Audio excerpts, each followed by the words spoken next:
Hey guys, welcome to episode number 85.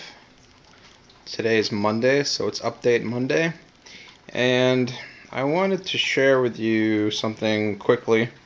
Not sure if it's good news or bad news or indifferent, but if you take a look here, floating at the top of the water, you'll see some white chunks, and that's styrofoam.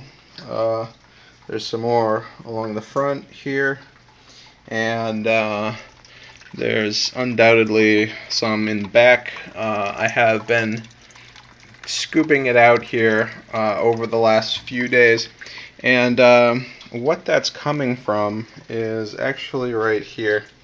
And let's get inside the tank so you can take a better look. Just gonna move this for right now. If you see right there in the corner, there's a giant chunk that's been taken out of the background, and that actually comes from one of the 6 terrapins in here. I'm not quite sure which one. I know it's one of the beetles, but one of them has a hankering for styrofoam. I'm not quite sure what it is. I have seen him chewing on other parts very lightly. There's a little piece of silicone in the back that's sticking out between the pieces of styrofoam, and he was biting at that, but he hasn't started biting at the background there. But over here, there is just one giant chunk that's been bitten over the course of about a week. Doesn't seem like he's ingesting a lot of it. I think he spits most of it back out. I'm sure he's ate a couple pieces and passed it. But you know, all things considered, it's not a good thing. So with the damage to the background here, I am going to have to come up with a fix relatively quickly so that it doesn't get worse. It's kind of an eyesore. It's kind of a pain to collect all the styrofoam, and it's just degrading the background daily. So I think what I'm probably going to do is drop the water level to about here. That might involve shutting the pumps off, and then I'm going to take a heat gun to that surface, and that will harden, that will stiffen that styrofoam surface so that individual beads don't keep flaking off like the ones that are in the water.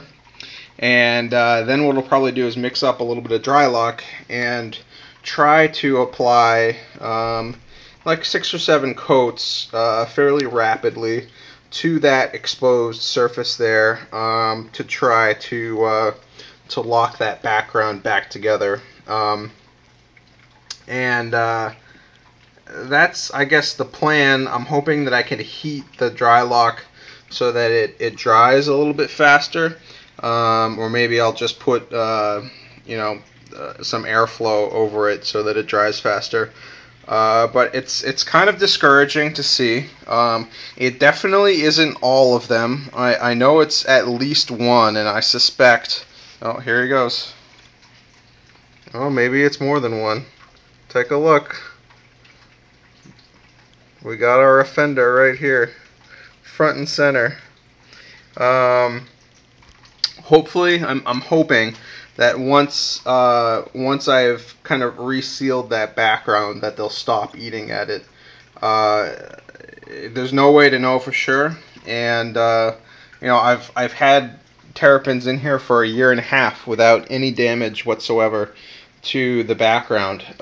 So I'm not quite sure what's causing it. It might just be a behavioral thing. Maybe he's bored. But he's definitely going to work on the background like it's his job. So I am going to take care of it. I will make a video documenting the repair process, but I have seen people lose backgrounds because they don't repair them, and this is my first experience even having to repair a background. So we'll see how that goes. It'll definitely need to dry out before I can paint it with Drylok, and hopefully I can color match okay, but I'm not quite sure how close I'm going to get. And it'll take a while to dry, but here we go.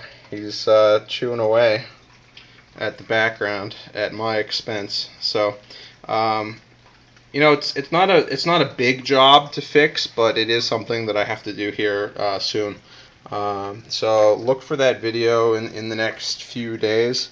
I am going away for a few days, so DIY Wednesday will be a little bit delayed, but when I return, this will be on the top of my list to fix. So hope you guys enjoyed, and hopefully we can repair this background before it gets any worse.